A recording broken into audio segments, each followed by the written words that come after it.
O si Nestor, 28 anyos, na isang anak ng magsasaka ng mais sa aming baryo. Gaya ng tatay kong si Nilo, ay sa maisan din ako nagtatrabaho. Sarili namin ang lupa at may pagmamalaki ko sa lahat na kami ng tatay ko ang nagtanim ng lahat ng mais na nakatanim doon. Dalawa na lang kami ng tatay ko na magkasama sa aming bahay. Ang nanay ko kasi ay namatay nung 8 taong gulang pa lamang ako. Ang sabi sa akin ni tatay, inatake ng mabangis na hayop ang nanay ko, pero hindi naman niya sinabi kung anong klaseng hayop yaon. Nang mangyari ang lahat ng yon, ay nasa syudad ako, sa bahay ng kapatid ni tatay. Ang totoo niyan, nandoon ako mula 7 taong gulang ako hanggang sa ako ay magbinata. Ewan ko ba kay tatay, ako na nga lang ang nag-iisa niyang anak, pero parang ayaw niya pa akong makasama. Kaya nang umidad ako ng 21, ay umuwi na ako sa aming baryo para makasama ang tatay ko, at doon na ako nagsimulang tulungan siya sa maisan namin. Nung una ay nagalit siya sa akin. Ang sabi niya, bakit pa raw ako umuwi sa baryo namin, at ang gusto niya ay bumalik na lang ako sa syudad. Pero matigas ang ulo ko. Hindi nangyari ang gusto niya, hanggang sa tinanggap na lang niya na hindi talaga ako aalis sa baryo namin dahil mas gusto ko na makasama ko siya. Isang hapon, nasa maisan kami ni tatay. Magkatulong naming inilalagay sa mga sako ang mga mais na aming inani sa maghapon. Parehas kaming napahinto sa aming ginagawa nang mapansin namin ang biglang pagdilim ng kalangitan, hanggang sa mula sa kung saan ay nagliparan ang napakaraming uwak na halos matakpan na ang kabuuan ng aming baryo. Hala, tay, ano nangyayari? Saan galing ang mga uwak na yan? Ang dami naman nila. Bilisan na natin. Huwag mo nang pansinin ang mga uwak na yan. Parang ang hirap naman po ng pinapagawa niyo, tay. Paano hindi ko po papansinin ang mga uwak na yan? Napakarami po nila. Aba, sa dami po nila parang bigla nang gumabi ah. Tay, hindi po ba masamang pangitain yan? Sa tagal ko na po rito, ay ngayon lang po ako nakakita ng ganyang karaming uwak. Pampihira. Nakakakilabot. Hindi ka talaga marunong makinig sa akin, Nestor, ano? Kapag sinabi kong bilisan mo na, bilisan mo na. Huwag ka nang maraming tanong. Sa bagay, tama po kayo. Kailangan na natin magmadali at baka mabagsakan pa tayo ng dumi ng mga uwak na yan. Naging mabilis na ang pagkilos namin ni tatay. Inilagay na namin sa imbakan ang mga sako ng mais at umuwi na kami sa aming bahay. Sumilip ako sa bintana habang si tatay naman ay nagsimula ng magluto ng aming hapunan. Tay, nawawala na po yung mga uwak. Parang lahat po sila pumupunta po sa kabilang bundok. Hindi ba sabi ko sa'yo ay huwag mo nang pansinin ang mga uwak na yan? Pasensya na tay. Hindi ko kasi alam kung dapat ba akong mamangha o kilabutan sa dami ng uwak kanina. Ay, oo nga pala tay. Mamayang madaling araw po, pupunta po ako sa Maynila. Yan, tama yan. Doon ka na lang muna kahit 1 buwan. Ho? 1 buwan? Aba, masyado naman po matagal yun. Dadalawin ko lang naman po roon si Lisa Baka kasi nagtatampo na siya sa akin Kasi halos 3 buwan na kaming hindi nagkikita. Baka kapag nagtagal pa po na hindi ako nagpakita sa kanya, aba baka makipag-break na po yun sa akin o hindi naman kaya ipagpalit na ako sa iba nun.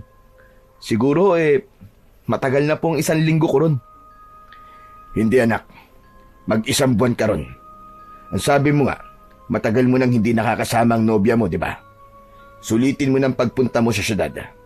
Kung ang iniisip mo ay ang maisan natin, Huwag mong alalahanin yon. Kaya kong trabaho ron, kahit mag-isa ako. Pwede rin naman akong kumuha ng pansamantalang makakatulong ko kung sakali. Alam niyo, Tay, minsan iniisip ko kung may nagawa ba akong malaking pagkakamali sa inyo nung bata pa ako eh. Kasi Tay, simula po sa pagkabata ko ayaw niyo ako nandito sa baryo natin Parang ayaw niyo akong makasama. Hindi po ba mas ginusto niyo na doon ako lumaki kay Tito kaysa makasama niyo ako rito? Dahil ayokong lumaki ka sa isang lugar na alam kong wala kang magiging magandang buhay. Maraming oportunidad ang naghihintay sa'yo sa syudad kaysa rito.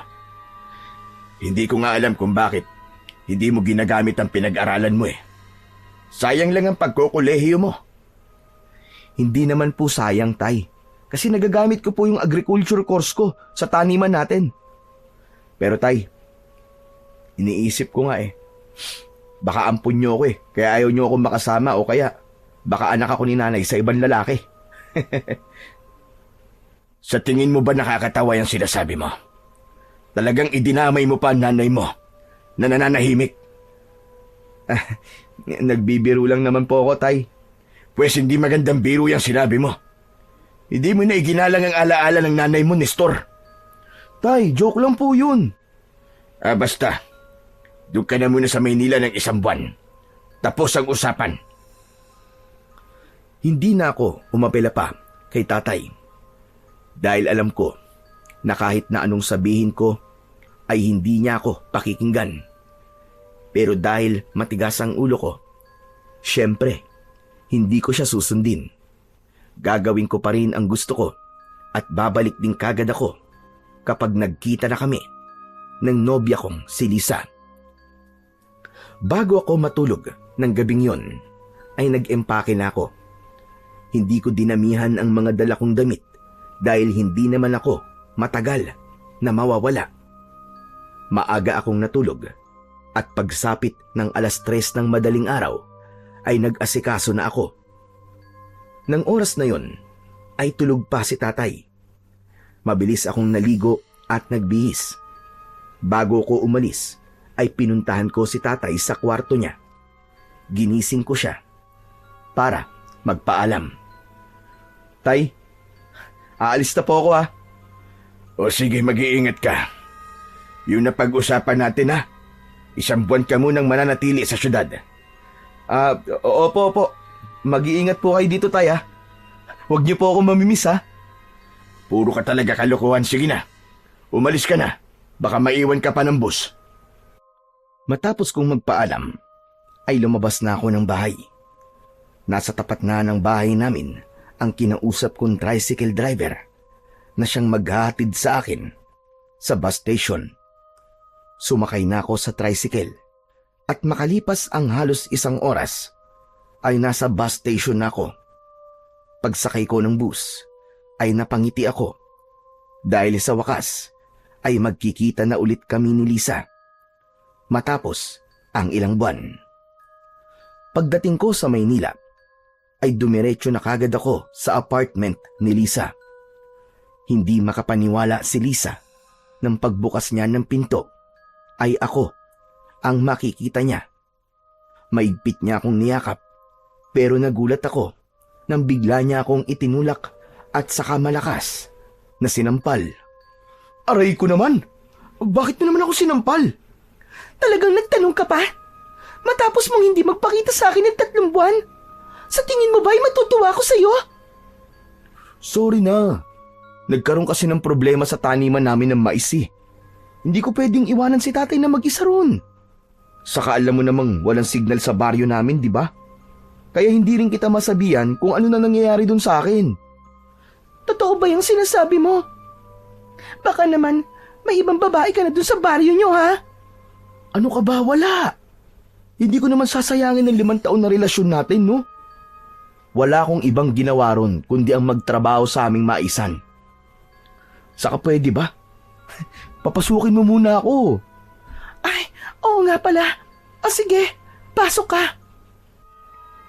Pagpasok ko sa apartment ni Lisa, ay magkatabi kaming umupo sa sofa. Doon ay nag-usap kami tungkol sa mga nangyari sa amin sa loob ng 3 buwan na hindi kami nagkita. Alam mo, hindi ko na gusto tong setup natin, Nestor. Ilang araw ka lang dito sa Maynila tapos babalik ka na kagad sa inyo. Tapos, ang tagal-tagal mo pa bago ka bumalik dito. Pasensya ka na talaga. Hindi ko kasi pwedeng iwanan si tatay na mag-isa eh. Medyo tumatanda na kasi siya. At gusto ko sana kasama niya ako palagi. Saka alam mo naman ang kwento namin, di ba? Sa pool pagkabata hanggang sa magbinata ako, ay hindi ko siya nakasama. Kaya bumabawi lang ako sa kanya. Naiintindihan naman kita, Nestor eh. Pero paano naman ang time natin dalawa? Ganito na lang ba tayo habang buhay? Palaging magkalayo tapos magkakasama lang ng ilang araw?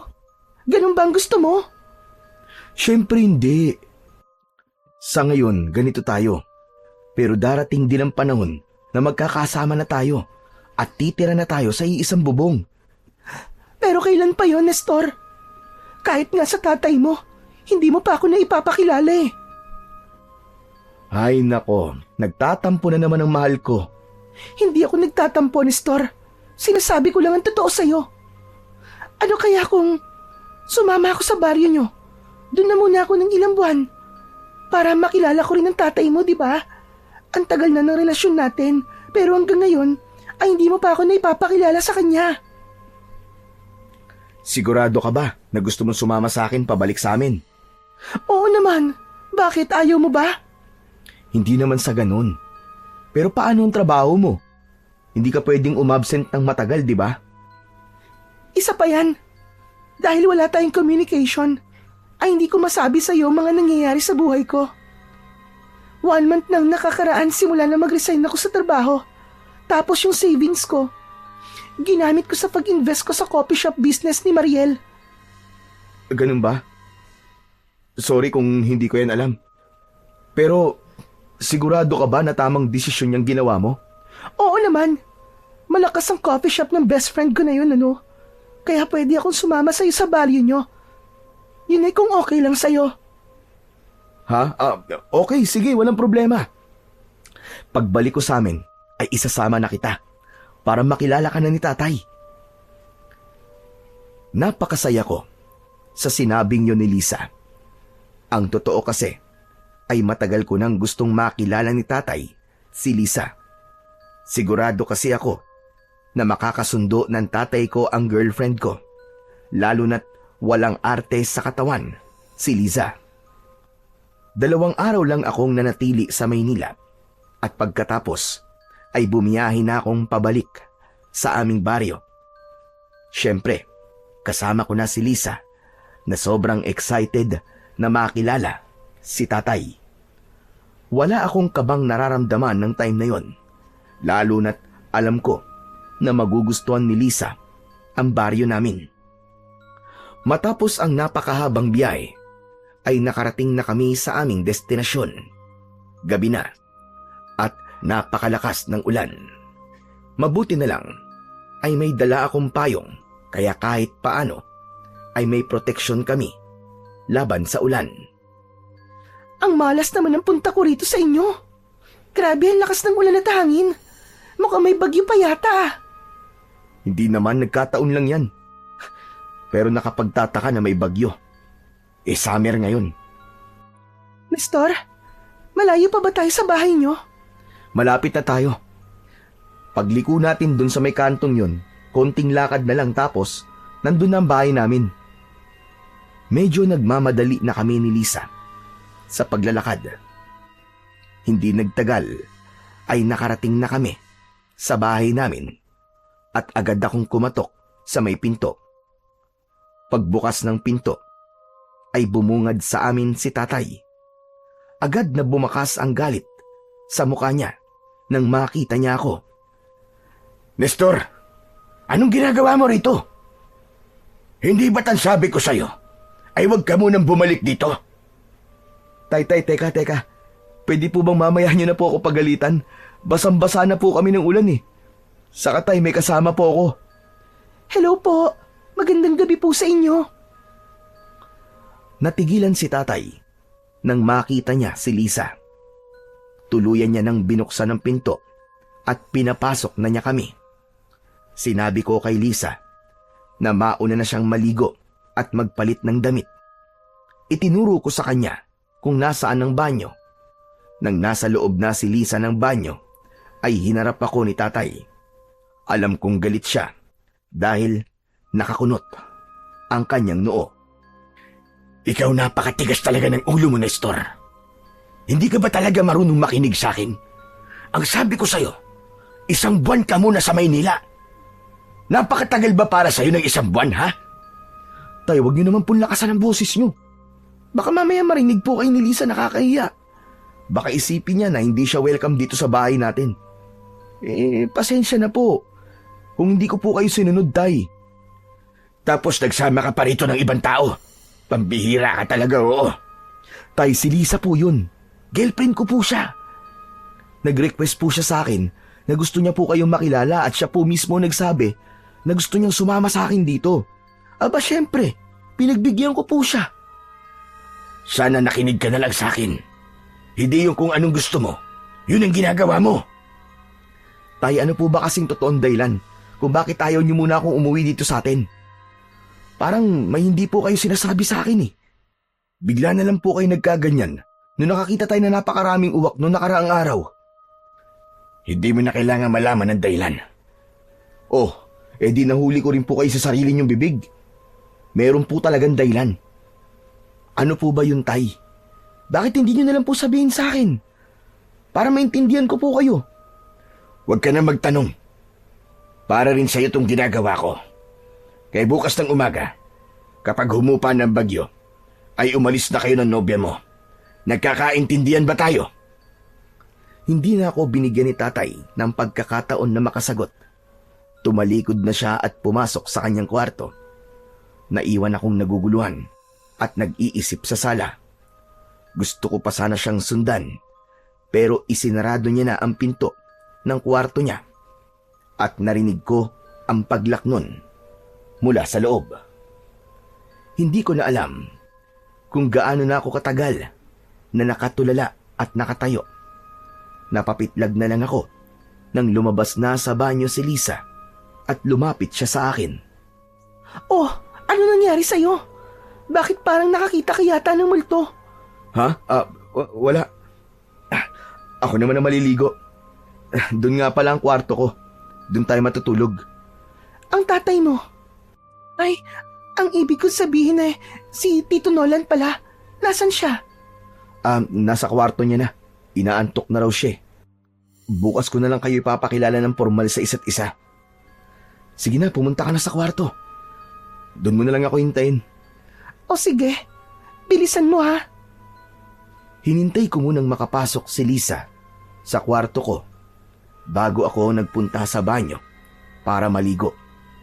At habang naliligo ako, inisip ko na ang gagawin ko kung paano ko sasabihin kay Lisa na gusto ng tatay ko na umalis na kagad kami bukas ng umaga.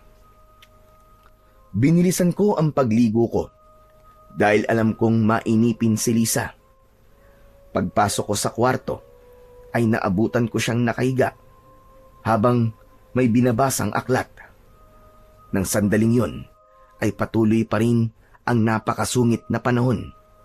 Saktong pagsasarado ko ng pinto ay biglang namatay ang ilaw. Naku po, Diyos ko! Nag-brown out pa. Ano ba yan? Hindi ko pa nga na-charge ang cellphone ko eh. Hayaan mo na. Wala rin namang silbi ang cellphone dito kasi walang signal. Tumabi na ako kay Lisa at niyakap ko siya. Itinulak naman niya ako palayo sa kanya. Ano ba? Huwag mo nga akong yakapin. Bakit? Mabango naman ako bagong paligo ako. Huwag mo namang sabihin na naiinitan ka. Ang lamig-lamig. Kapag ganitong panahon, mas masarap na may kayakap habang natutulog. Kilala kita, Nestor. Alam kong hindi lang yakap ang gagawin mo sa akin. Baka kung saan pa yan mapunta. Ang KJ mo naman. Ang tagal na nga nating hindi nagkikita tapos hindi mo pa ako pagbibigyan. Ay nako, kilabutan ka nga, Nestor. Ipapaalala ko lang ha, na nasa kabilang kwarto lang ang tatay mo. Oo na. Hindi na nga kita pipilitin eh. Nestor, maiba ako. Parang narinig ko kayo nag-uusap ni Tito Nilo kanina habang naliligo ko. Parang galit si Tito. Anong pinag-usapan niyo? Ikaw ha? May pagkatsismosa ka rin pala ha? Seryoso ko, ano ba? Sagutin mo na lang ang tanong ko. Ito naman di na mabiro. Pero mabuti at naitanong mo na rin yan. Ang sabi kasi ni tatay ay umalis na tayo bukas ng umaga. Pasensya ka na, pero ang gusto kasi ni tatay ay 1 buwan daw ako sa Maynila eh. Ayokong pagbigyan siya kasi ayokong mag-isa siya rito ng matagal. Ano? Kung aalis tayo bukas, paano? Lakas-lakas pa ng bagyo. Kapag lang naman humina na ang bagyo. Pero huwag kang mag-alala. Kakausapin ko si tatay bukas para makumbinsi ko siya na huwag muna tayong umalis. Ibig bang sabihin, ayaw niyang nandito ako, ganun ba? Hindi ba niya ako gusto para sa'yo? Kahit hindi pa niya ako nakikilala? Hindi, ikaw naman. Bago kasi ako umalis dito para puntahan ka, ay sinabi na ni tatay sa akin na 1 buwan muna ako sa Maynila. Hindi ko siya sinunod, kaya nagalit siya. Kasalanan mo naman pala eh. Dapat, nagstay ka muna sa apartment ko ng 1 buwan. Tapos, saka tayo pumunta rito sa inyo. Hindi ba ayokong matagal na mag-isa si tatay dito sa bahay? Saka paniguradong mahihirapan niyo sa taniman namin ng mais kapag wala siyang katulong. Ewan ko ba? Pakiramdam ko may malalim na dahilan kung bakit ayaw akong pauwiin ni tatay dito eh. Ano naman ang dahilan na yun?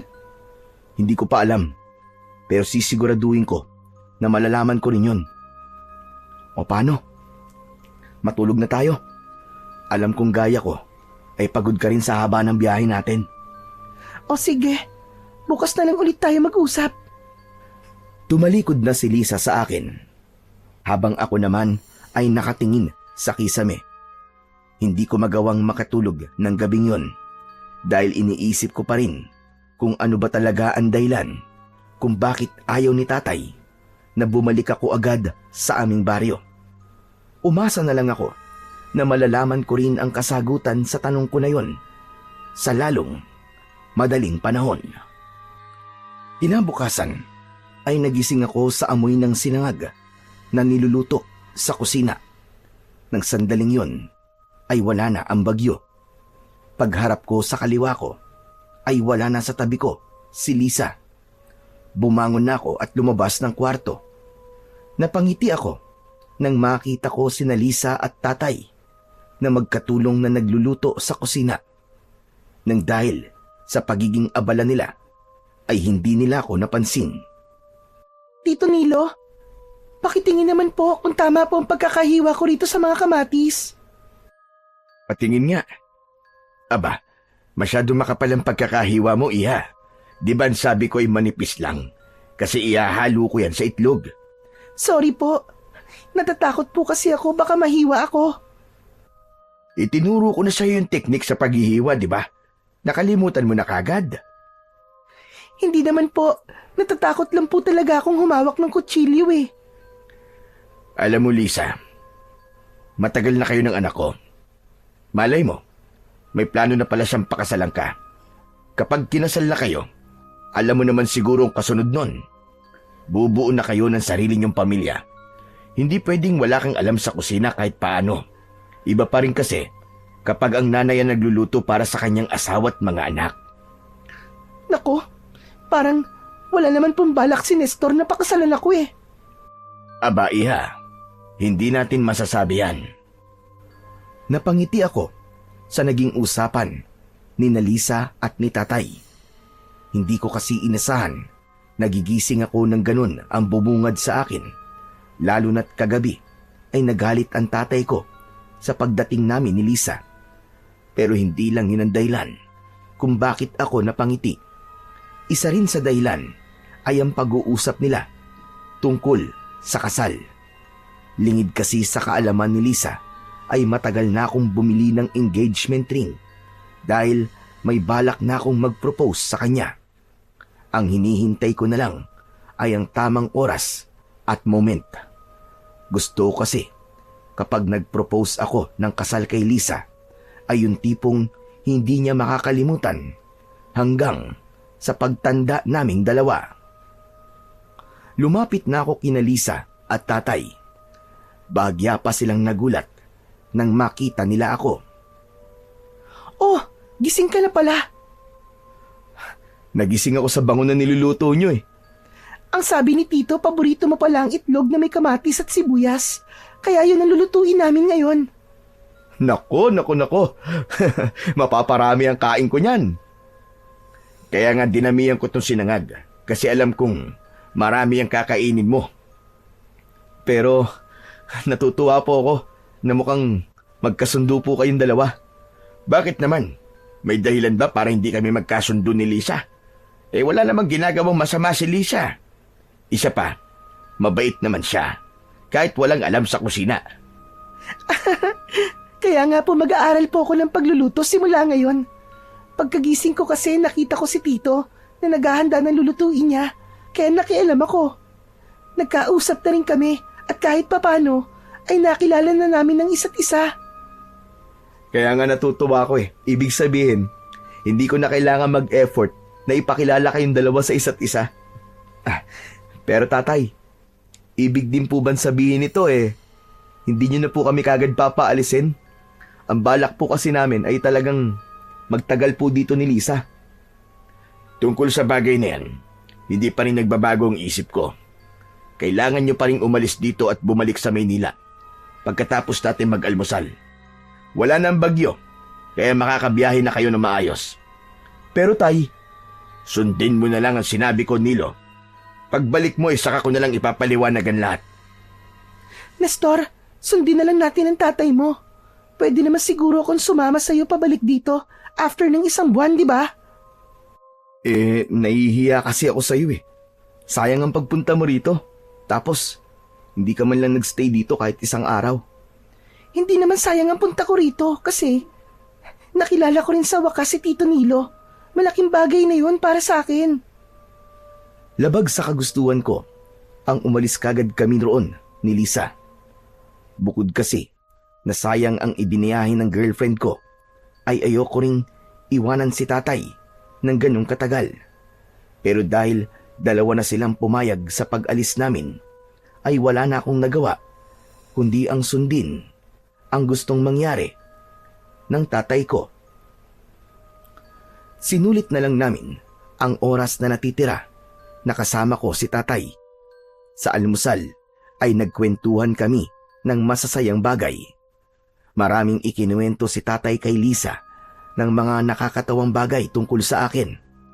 Silang 2 lang ang halos nag-uusap habang ako naman ay masayang pinapanood sila. Iba pala talaga ang pakiramdam kapag nakikita mong magkasundo ang 2 taong mahalaga sa buhay mo. Nawala ang saya ko nang matapos na kaming kumain. Nag-asikaso na kami ni Lisa para umalis. Hindi nagtagal ay handa na kami para sa aming pag-alis. Inihatid kami ni tatay sa labas ng aming bahay. Talaga bang hindi na po magbabago ang isip niyo, tay? Talagang gusto niyo po bang umalis na kami ngayon? Ano ka ba, Nestor? Nakapag-empake na tayo. Saka, babalik din naman tayo dito pagkatapos ng 1 buwan, di ba? Basta, mag-iingat kayong 2 ha. Ikaw rin, tay.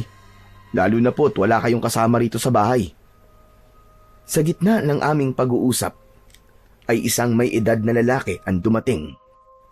Matangkad siya na may medyo malaking pangangatawan. Meron siyang makapal na bigote. Siya, si Kapitan Romano. Matagal na siyang namumuno sa aming baryo. Aba, Nestor, sino yung kasama mo napakagandang babae? Ngayon ko lang yata siya nakita rito. Girlfriend ko po si Lisa.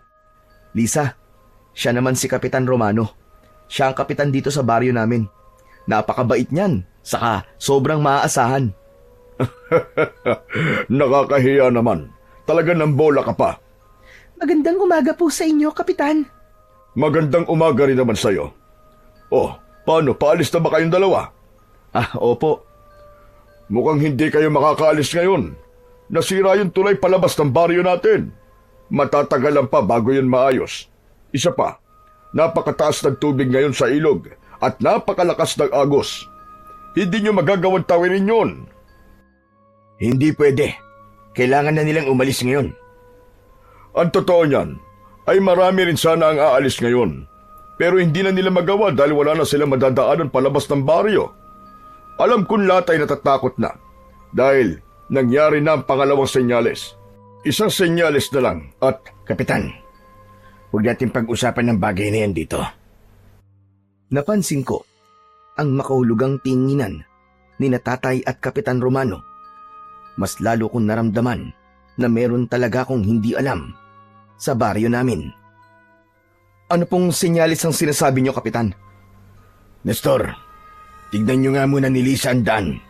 Kung kaya niyo makadaan, sige na. Sige po. Lisa, tara na. Iwan muna natin ang mga bag natin dito, Tay. Titignan lang po namin yung daan palabas ng baryo. Naglakad na kami ni Lisa, palayo sa bahay. Habang naglalakad, ay tahimik lang ako. Hindi kasi maalis sa isip ko yung sinabi ni Kapitan Romano tungkol sa senyales. Wala akong ideya kung para saan ang senyales na yon at ano-ano yung mga senyales na tinukoy ni Kapitan. Ang tahimik mo yata dyan. Hindi ka ba masaya na hindi matutuloy ang pag-alis natin ngayon? Masaya. Pero yung sinabi ni Kapitan, yung senyales, napansin ko kasi na parang biglang kinabahan si Tatay nang banggitin yun ni Kapitan Romano. Parang meron silang alam na hindi ko alam. Kaya nga napansin ko rin yun. Tapos, yung tinginan nilang dalawa kanina, parang may ibig sabihin. Kaya nga, malakas talaga ang kutob ko na may hindi sinasabi si Tatay sa akin. At kailangan ko malaman yun, Lisa. Matapos ang ilang minutong paglalakad, ay huminto na kami ni Lisa. Dahil nasa harapan na kami ng nasirang tulay. Napakalakas talaga ng agos ng ilog at doon namin nalaman na nagsasabi ng totoo si Kapitan Romano. Hindi na kami nagtagal doon at bumalik na kami sa bahay. Naabutan namin na magkausap pa rin sina Tatay at si Kapitan. Totoo po ang sinabi ni Kapitan, Tay. Nasira nga po yung tulay at sa lakas po ng agos ng tubig sa ilog, imposible po talaga na makatawid kami ron, Tay. Kung ganon, ay wala na tayong magagawa. Kundi manatili kayo rito. Makakasali pala kayo sa pista natin dito bukas ng gabi. Po? Hindi po ba katatapos lang nating mag-celebrate ng piyesta nung nakaraang buwan? Panibagong pista to, Nestor. Siguro ang tatay mo na lang ang magpapaliwanag sa'yo. O siya paano, kailangan ko nang umalis. Magbabahay-bahay pa kasi ako para sabihan ng ibang tao na hindi pa alam ang mangyayaring pagdiriwang natin bukas ng gabi. Sige, mag-iingat po kayo, Kapitan. Pagkaalis ni Kapitan Romano, ay nagmamadaling pumasok si Tatay sa aming bahay. Mabigat ang paghakbang niya, na para bang may dala siyang napakabigat na problema. Kinuha namin ni Lisa ang mga bag namin at dinala ang mga yon sa loob. Magkasama kaming lumapit kay Tatay na umiinom ng tubig sa kusina. Bakas sa mukha niya ang labis na pagkabahala. Matapos niyang uminom, ay naupo siya. Tay, sigurado na po ako na may kailangan po kayong sabihin sa akin.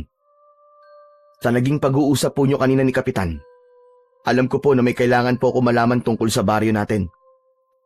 Baka po, pwedeng sabihin niyo na ang kailangan kong malaman. Ayoko sanang ipaalam to sa inyo. Dahil ayokong katakutan mo ang ating baryo. May dahilan kung bakit nung bata ka pa ay ipinadala kita sa Maynila. Ganon din ang kagustuhan ko na umalis ka muna rito ngayon at saka ka na bumalik matapos ang 1 buwan. Ano po bang dahilan niyo, Tay? Nung bata ka pa at nasa Maynila ka, isang makapangyarihang aswang ang muling nabuhay upang maggasik ng takot at kamatayan dito sa ating baryo sa loob ng 20 gabi. At matapos ang 20 gabi, ay muli siyang matutulog upang magpahinga at magpalakas. Nabubuhay siya makalipas ang 20 taon. At ngayong taon ay ang ika-20 taon matapos ang huli niyang pag-atake. Ang nanay mo, pinatay siya ng aswang na yon. Ano? Pero ang sabi niyo, Tay, mabangis na hayop ang pumatay kay nanay, di ba? Nagsinungaling lang ako sa iyo, anak. Ang makapangyarihang aswang na yon ay isang hanagob, isang uri ng aswang na bunga ng bihirang pagsasama ng 2 magkaibang uri ng aswang. Ang bangkilan at gabunan.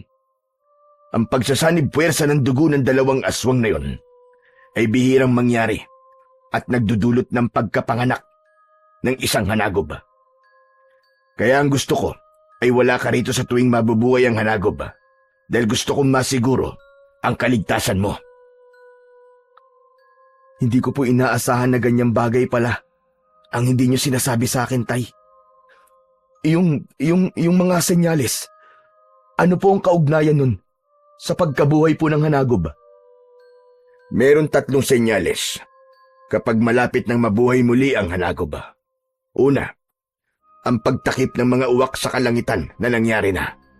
Ang pangalawa ay isang malakas na bagyo na maaaring maging dahilan para walang tao ang makakaalis sa ating baryo. Nangyari na rin po ang bagyo, Tay. At ano naman po ang pangatlong senyales? Ang pangatlong senyales ay ang biglaang pagkatuyo ng mga pananim. Kapag nangyari na ang huling senyales, ibig sabihin ay magsisimula ng umatake ang hanagob. Pero Tay, kung may mangyayaring hindi maganda rito sa baryo natin, bakit ngayon pa naisipan ni Kapitan na magsagawa ng pagdiriwang ng isang panibagong piyesta? Parang hindi naman yata tama na magsaya mga tao sa ganitong sitwasyon.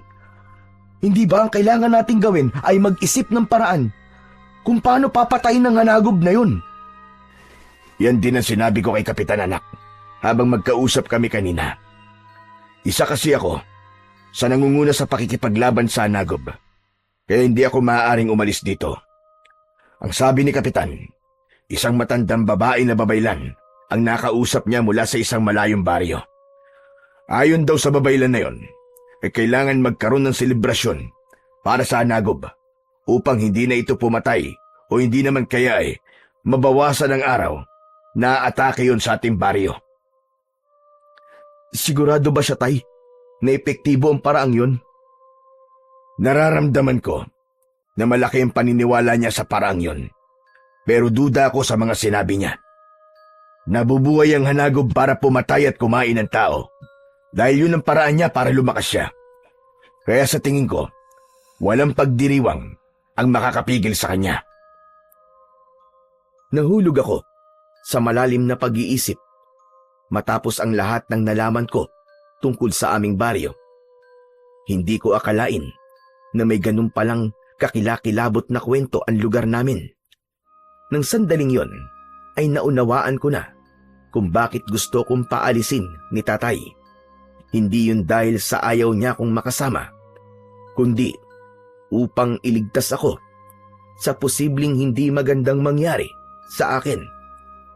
Pero napagtanto ko rin na mas kailangan akong manatili sa baryo namin upang tulungan si Tatay sa kakaharapin itong laban sa mga susunod na gabi.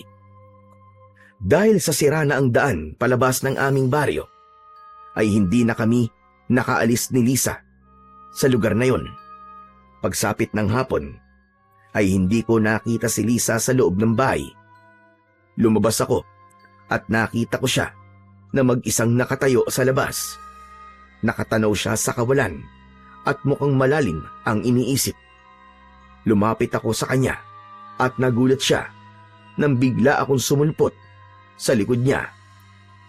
Nakakagulat ka naman. Akala ko kung sino na. Ang lalim kasi ng iniisip mo eh. Kaya hindi mo na namalayan ang paglapit ko.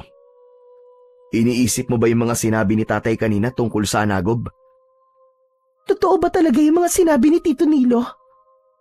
May aswang ba talagang mabubuhay dito at papatay ng mga tao sa loob ng 20 days? Kilala ko ang tatay ko, Lisa. Hindi yun sinungaling na tao. Kaya kung ano man ang sinabi niya sa atin kanina ay naniniwala ako. Isa pa, mas mabuti nang maniwala tayo kaysa hindi. Paano? Kung totoo pala yung hanagob, di ba? Mas maganda na maniwala tayo para mapaghandaan natin kung ano ang mga posibleng mangyari. Nestor, natatakot ako. Paano kung mabuhay na ang hanagob na yon? Paano kung isa tayo sa maging biktima niya? Ayoko pang mamatay, Nestor. Marami pa akong pangarap sa buhay. Huwag kang mag-alala, Lisa. Nandito ako. Sa tingin mo ba, hahayaan ko may mangyaring masama sa'yo? Siyempre gagawin ko ang lahat para protektahan ka. Kahit pa ibuwis ko ang buhay ko. Huwag naman sanang umabot pa sa ganun. Ayoko namang mamatay ka pa. Nang dahil lang sa akin. Ganun kita kamahal, Lisa. Gagawin ko ang lahat para sa'yo. Ang corny mo. Kasing corny mo ang mga mais nyo. Sa gitna ng pag-uusap namin ni Lisa, ay nakita namin si Kapitan Romano. May kasama siyang matandang babae na kilalang mahusay na manggagamot sa aming baryo. Siya, si Aling Emma. Huminto silang dalawa sa harapan namin ni Lisa. O ano, Nestor? Nasabi na ba sa'yo ni Nilo ang mga dapat mong malaman? Opo. Sinabi niya na po sa akin kanina. Nakakagulat po na may ganung nangyayari dito sa baryo natin. Pero bakit po ba nagkaroon ng ganong klaseng aswang dito sa atin, Kapitan? Matagal nang nabubuhay para pumatay ang hanagob na yon, Nestor. Ang sabi-sabi noong unang panahon ay tinalo na ng mga unang tao dito sa ating baryo ang hanagob. Pero sumumpa ang hanagob na magbabalik siya. Marahil may kakayahan siya sa paggamit ng itim na kapangyarihan. Kaya nagkatotoo ang sumpang yon. Natakot nga po kami ni Lisa nang malaman namin kay tatay ang tungkol dun sa hanagob. Pero Kapitan, ano po palang plano nyo? Meron po ba tayong grupo ng mga kalalakihan na makikipaglaban po sa hanagob? Meron naman. At isa ang tatay mo sa kasapi sa grupong yon. Pero sigurado ko na nabanggit na ni Nilo sa iyo ang tungkol sa paraan na dapat nating gawin upang huminto sa pagpatay ang hanagob o kahit man lang mabawasan ang bilang ng gabi na sasalakay siya. Yung po bang gaganaping pagdiriwang ng pista bukas ng gabi? Tama ka. Yun nga ang paraan na aking tinutukoy. Isang matandang babaylan kasing nakapagsabi sa akin na imbis na katakutan ay dapat nating ipakita sa hanagob na siya ay ating sinasamba nang sa gayon isipin niya na siya ang ating Diyos at tayo ay kanyang tagasunod. Kung ganun ang mangyayari, hindi na tayo papatayin ng hanagob at baka sa ibang baryo na siya umatake. Pero Kapitan, hindi po ba masamang sumamba sa isang kampo ng kadiliman? Isa pa sa tingin ko ay hindi yan ang totoong solusyon, lalo na't papatay pa rin ng hanagob na yun . Hindi nga rito sa baryo natin pero sa ibang lugar naman. Pero hindi na siya papatay ng tao dito sa baryo natin. Yun naman ang importante. Ang maging ligtas tayong lahat sa lugar na ito. Yung sa ibang lugar, abay bahala sila doon. Kapitan, baka naman pwede niyo munang pag-isipan ng paraan na yan. Hindi kasi maganda ang pakiramdam ko pagdating sa bagay na yan . Bago mo pa sabihin yan, ay ginawa ko na yan, Nestor. Makailang beses ko nang pinag-isipan ng bagay na yon. Oo nga pala. Kailangan ko nang umalis. Sinundo ko kasi itong si Aling Emma sa bahay niya dahil sumasakit ang likod ko. Kailangan ko ng maayos na hilot. Nalipat ang tingin ko kay Aling Emma at doon ko napansin na titig siya kay Lisa. Si Lisa naman ay hindi makatingin ng diretso kay Aling Emma dahil mukha siyang nakakatakot. Aling Emma, may problema po ba? Imbis na sagutin ang tanong ko, ay hinawakan ni Aling Emma ang kamay ni Lisa na para bang pinupulsuhan nito yun. Binabati kita. Lalaki ang anak mo. Po? Ano pong sinasabi nyo? Igatad mo ang sarili mo, Ineng. Aling Emma, tara na. Huwag mo nang gambalain pa sina Nestor. Nestor, mauna na kami. Sige po. Mag-iingat po kayo, Kapitan. Nang nakaalis na sina Kapitan Romano at Aling Emma, ay may takot sa mga mata na tumingin si Lisa sa akin. Nestor, anong ibig sabihin ni Aling Emma na lalaki ang anak ko? Aba, malay ko. Baka naman nahulaan niya na lalaki ang magiging unang anak natin. Ano kaya kung simulan na natin gumawa ngayong gabi? Tamang-tama kasi nasa maisan si tatay. Tayo lang nga nandito sa bahay. Tumigil ka nga. Puro ka talaga kalokohan eh. Pero nakakatakot naman si Aling Emma. Hindi niya pa kasi ako tinitignan habang magkausap kayo ni Kapitan. Huwag mo nalang pansinin si Aling Emma. Matanda na kasi yun eh. Kaya kung ano-ano nang sinasabi niya, ang gawin natin ay magkulong na lang tayo sa kwarto. Tumigil ka, Nestor. Hindi ka makakaisa sa akin ngayon. Ang mabuti pa ay tulungan mo na lang si Tito Nilo sa maisan. Pabiro akong inirapan ni Lisa at saka siya pumasok sa bahay. Habang ako naman ay napailing na lang at nagdesisyon akong puntahan si tatay sa maisan upang tulungan siya sa mga gawain doon. Kinabukasan ng umaga, pagkagising ko ay tulog pa rin si Lisa sa tabi ko. Bumangon ako at si tatay ang agad na hinanap ko pero hindi ko siya nakita sa aming bahay. Nakabukas ang pinto ng kwarto niya kaya nalaman kong wala siya roon. Lumabas ako mula sa pinto sa likod ng bahay at nagimbal ako sa aking nakita. Tuyong-tuyo ang taniman namin ng mais na parabang isang buwan na nagkaroon ng matinding tagtuyot. Nasa bukana ng taniman ng mais si tatay. Nakatayo siya roon at hindi gumagalaw. Nagmamadali akong lumapit sa kanya. Tay, ano po nangyari sa maisan natin? Bakit namatay lahat ng tanim natin? Hindi ba kahapon maayos pa ang mga yan? Nangyari ng pangatlong senyales, anak. Natuyo na ang mga pananim sa baryo natin. Mabubuhay na ang hanagob. Kailangan na nating maganda. Hindi tayo pwedeng magsayang ng oras dahil maaaring mamayang gabi ay umpisahan niya na ang kanyang pagsalakay. Kung ganun tayo, anong gagawin natin? Samahan mo kung pumutol ng mga kawayan. Gagawin nating sibat ang mga kawayan upang meron tayong sandata. Pagkatapos, ay hahasain natin na mabuti ang ating mga itak. Nagmamadaling bumalik si tatay sa bahay namin habang nakasunod ako sa kanya. Nasa kusina na si Lisa at naghihilamos.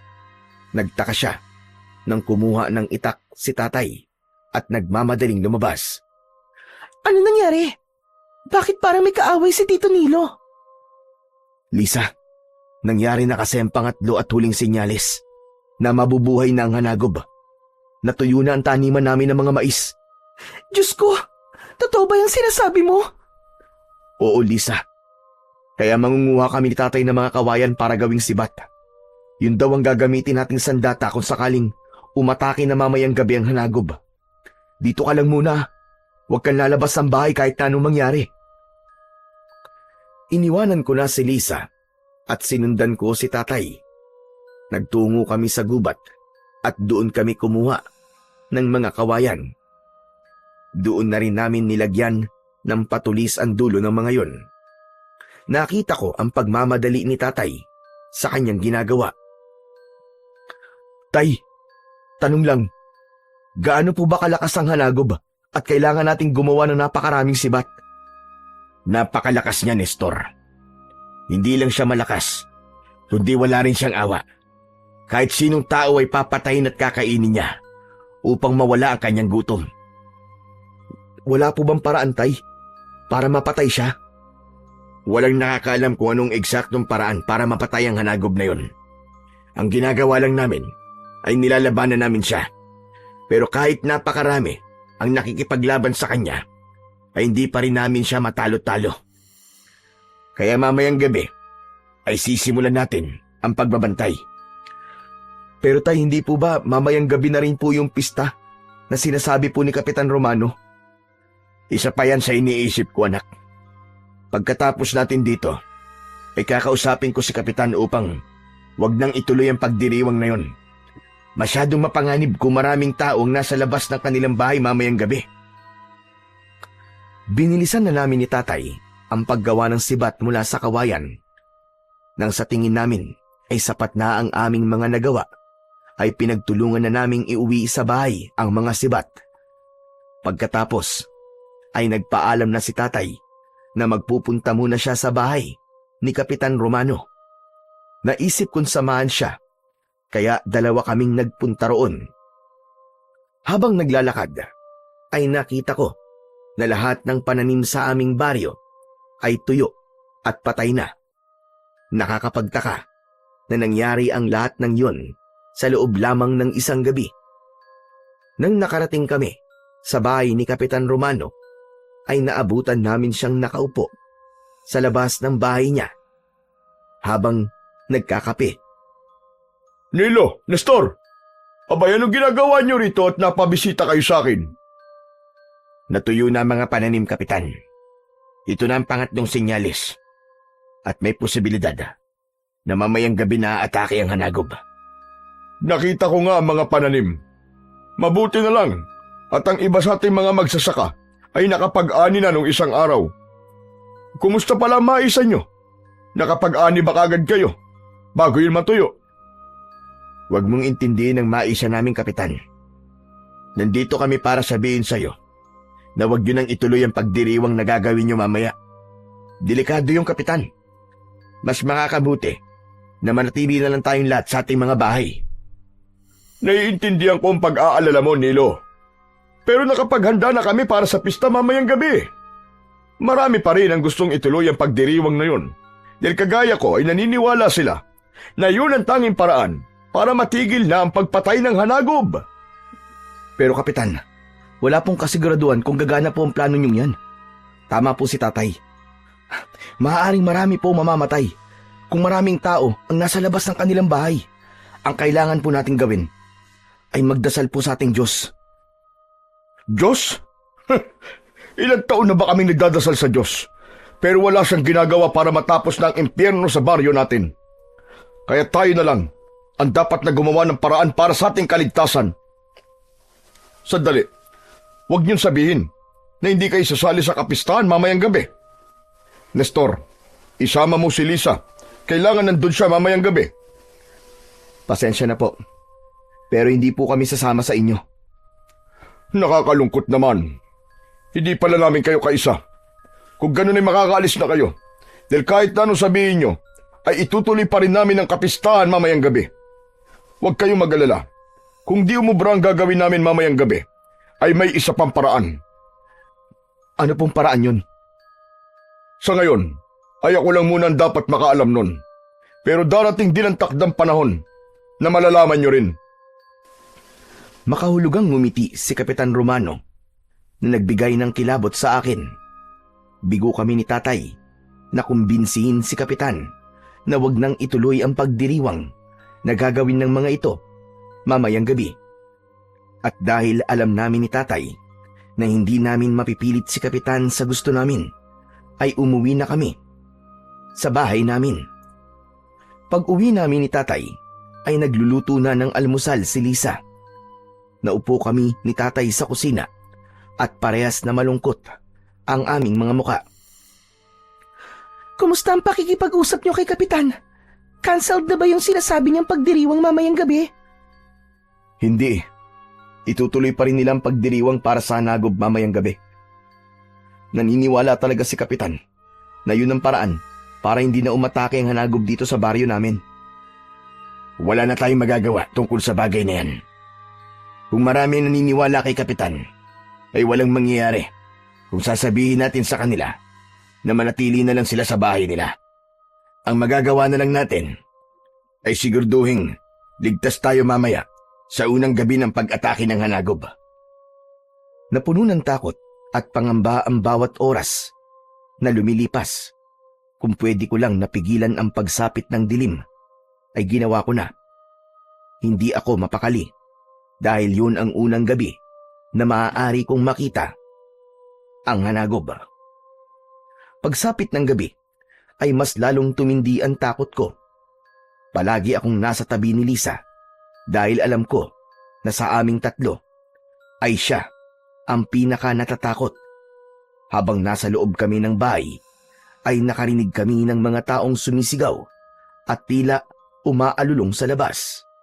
Ang akala namin ay umaatake na ang hanagob, kaya binuksan namin ang bintana upang sumilip.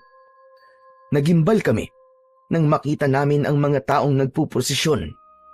Ginawa nilang maskara ang ulo ng mga hayop, gaya ng baboy, kalabaw at baka. Nakasabit sa kanilang mga katawan ang bituka ng mga hayop na yon. Umakto sila na parabang mababangis na hayop. May dala silang mga sulo na may apoy. Nasa unahan nila si Kapitan Romano na may hawak pang pugot na ulo ng kalabaw. Anong ginagawa nila? Mukhang ganyang pagdiriwang pala ang gagawin nila. Ano? Pagdiriwang ba yan? Bakit para silang isang grupo ng kulto na sumasamba sa demonyo? Bakit kailangan nilang pumatay ng mga hayop? Siguro, ay dahil ganyan ang sinabi ng matandang babaylan kay Kapitan Romano. Pambihira. Nakakakilabot ang ginagawa nilang yan. Hindi nagtagal ay napahinto ang lahat nang may narinig kaming napakalakas na sigaw na parabang nanggagaling sa kailaliman ng lupa.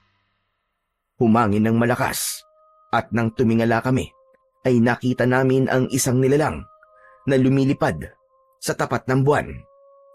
Para yung isang tao na may napakalaking pakpak. Nagpapaikot-ikot yun sa ere na parabang naghihintay ng tamang pagkakataon para umatake. Tay, ano po yung lumilipad na yun? Yun na ang hanagob, anak. Nabuhay na siya. Nagising na siya para pumatay at kumain sa loob ng 20 araw. Nestor, kunin mong itak sa kusina. Kailangan nating maging handa. Nagmamadali akong nagtungo sa kusina para kunin ang itak.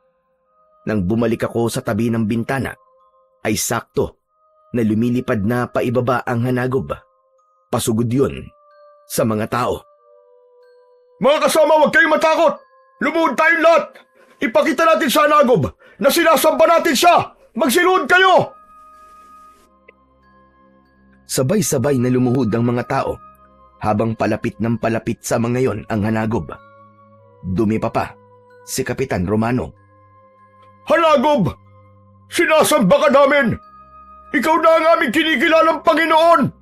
Kami ay iyong mga tagasunod! Nang tumapak sa lupa, ang mga paa ng hanagob ay patuloy sa pagkampay ang malalaki nitong mga pakpak. Gumapang ang matinding kilabot sa buong katawan ko nang makita ko ang anyo ng hanagob. Ang balat niya ay halos itim ang kulay na parang isang matandang puno. Napakatulis ng mga kuko niya. Maging ang mga ngipin niya ay parabang maliliit na dulo ng kutsilyo. Malaki ang mata niya na kulay pula na palaging nanlilisik. Meron siyang malalaki at mahabang sungay na parang sa demonyo. Kapansin-pansin na tila nabubulok ang kanyang katawan at kahit malayo kami ay naaamoy namin ang nakakasulasok niyang amoy na parabang nabubulok na patay na hayop. Bakit hindi pa tumatakas sa mga tao? Mukhang bulag na sila sa paniniwala na sinabi ni Kapitan. Ano pong gagawin natin, Tay? Hindi po ba natin lalabanan ang hanagob? Mukha po siyang mahina dahil nabubulok na po ang katawan niya. Huwag mo siyang maliitin, anak. Dahil sa sandaling makakain na siya ng tao, ay unti-unti na siyang lalakas at mawawala ang pagkabulok ng kanyang katawan. Hindi natinag ang mga tao mula sa pagkakaluhod. Habang ang hanagob ay isa-isang tinitignan ang mga tao na parabang nagsisimula na yung pumili kung sino ang kakainin nito. Hanggang sa muling lumipad ang hanagob at muling nagpaikot-ikot sa ere. Mga kanayon, nakita niyo na! Gumana ang ating pagsamba sa hanagob. Hindi niya na tayo papatayin! Masayang tumayo ang mga tao at nagpalakpakan. Pero sa gitna ng kanilang kasiyahan ay mabilis na bumulusok paibaba ang hanagob. Dinagit nito ang isang lalaki at habang nasa ere ay sinakmal nito yun sa leeg. Kinagat ng buo ng hanagob ang ulo ng lalaki at nang ibagsak nito ang katawan ng lalaki ay wala na yung ulo. Nagsigawan at nagkagulo ang mga taong nakakita. Nagtakbuhan ng mga yon sa iba't ibang direksyon. Muling umatake ang hanagob at isa-isa nung pinatay ang bawat taong mahuhuli niya. Walang awa nitong pinatay at kinain ang mga tao. Kailangan kong tumulong sa mga tao sa labas, anak. Pero akala ko bubatay, dito lang tayo sa loob ng bahay. Hindi ako sinagot ni tatay. Lumabas siya, nadala ang kanyang itak. Kitang-kita ko kung paano hinarap ni tatay ang hanagob. Lisa, dito ka lang ha. Hindi ko pwedeng hayaan si tatay na mag-isa. Ano? Anong gagawin mo? Basta dito ka lang at kahit anong mangyari, wag na wag kang lalabas. Mabilis akong lumabas. Kinuha ko ang isang sibat at tumakbo ako palapit kay tatay. Walang pagdadalawang isip na pinuntirya ko ang mata ng hanagob. Matagumpay kong naitarak ang sibat sa kaliwang mata ng hanagob. Habang si tatay naman ay paulit-ulit na tinaga ang kaliwang braso ng hanagob hanggang sa naputol yun. Umalingaw-ngaw ang nakakakilabot na sigaw ng hanagob. Bigla yung lumipad paitaas at mabilis na lumayo hanggang sa tuluyan na yung nawala sa aming paningin. Naiwan sa paligid namin ang mga pinatay ng hanagob. Wala na siya, tay. Natalo na po ba natin siya? Hindi pa, anak. Sigurado ako, nababalik pa siya. Anong ginawa niyo dalawa? Bakit niyo sinaktan ang hanagob? Ano po bang dapat namin gawin, Kapitan? Lumuhod at sambahin ang hanagob habang isa-isa niyang pinapatay ang mga tao rito?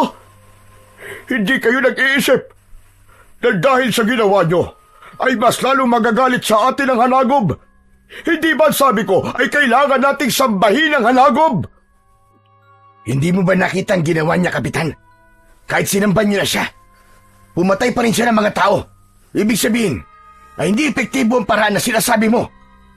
Kahit anong pagsamba, Kapitan, ang gawin niyo sa hanagob ay hindi nun magagawang alisin kung ano talaga siya at kung bakit siya nabubuhay. Nabubuhay ang halimaw na yun para pumatay at kumain ng tao. Biglang umurong ang dila ni Kapitan Romano sa sinabing yun ni tatay. Matalim ang mga matang nakatingin siya sa amin. Tignan mo nga ang paligid mo, Kapitan. Hindi mo ba nakikita ang mga taong pinatay ng hanagob? Hindi pa ba sapat para sa iyo ang mga yan? Para tanggapin mo na ang tanging paraan upang matigil ang pagpatay ng hanagob ay ang patayin siya. Sinubukan na natin patayin noon ang hanagob, pero palagi tayo bigo. Pero nagkakabali kayo. Kung hindi gumana ang pagsamba sa kanya, ay meron pang isang paraan. At ano ang paraan na yan? Kailangan natin mag-alay sa hanagob. Ang sabi sa akin ng matandang babaylan, kung hindi gumana ang pagsamba sa hanagob, ay dapat na mag-alay tayo sa kanya. Ayoko sanang gawin ang pag-aalay, kaya sinubukan ko muna na sambahin siya. Pero dahil hindi umubra ang pagsamba sa hanagob, ay kailangan ko na subukan ang pag-aalay. Ano namang kailangan yung ialay sa hanagob? Isang sanggol. Sanggol na nasa sinapupunan pa ng kanyang ina. Nababaliw ka na, Romano. Isipin mo nga mabuti ang mga gusto mong gawin. Sa gagawin mong yan, hindi lang ang sanggol ang papatayin mo, kundi maging ang babaeng nagdadala sa sanggol na yon. Wala akong pakialam. Bilang kapitan ng baryong ito, ang kaligtasan ng mas nakararami ang prioridad ko. Ano naman, kung pumatay ako ng isa o dalawang buhay, kung ang kapalit naman nun ay ang buhay ng mas marami. Parehas kaming nagimbal ni tatay sa mga salitang lumabas sa bibig ni Kapitan Romano. Nakakatakot siyang tignan dahil nanlalaki ng sobra ang mga mata niya na para bang wala na siya sa kanyang katinuan. Tumalikod na si Kapitan at naglakad palayo. Pumasok na kami ni Tatay sa bahay at doon ay sinalubong kami ng nag-aalalang si Lisa. Diyos ko, mabuti naman at ligtas kayong dalawa. Akala ko kung ano na ang mangyayari sa inyo. Mabuti na lang. At nasaktan namin yung hanagob. Kaya umalis na siya. Pero hindi pa tayo ligtas, Nestor. Unang gabi pa lamang ito. At sa mga susunod na gabi, ay muli siyang babalik. Isa pang ikinakabahala ko ay si Kapitan Romano. Pakiramdam ko, ay wala na siya sa kanyang katinuan. Dahil sa kagustuhan niyang iligtas ang ating baryo mula sa hanagob. Magandang intensyon niya. Pero ang paraan niya para maresolba ang problema natin ay hindi tama. Bakit po? Ano po bang sinabi ni Kapitan Romano? May isa pa raw paraan upang tumigil na sa pagpatay ang hanagob. At yun ay ang pag-aalay sa aswang na yun ng isang sanggol na nasa sinapupunan pa ng isang ina. Diyos ko, nakakakilabot naman po yan. Bakit ba kung ano-ano na lang ang naiisip niyang gawin? Tay, may kilala po ba kayong buntis dito sa baryo natin? Kung meron, ay kailangan natin silang bigyan ng babala. Sa pagkakaalam ko, anak, ay wala. Maliit lang ang baryo natin.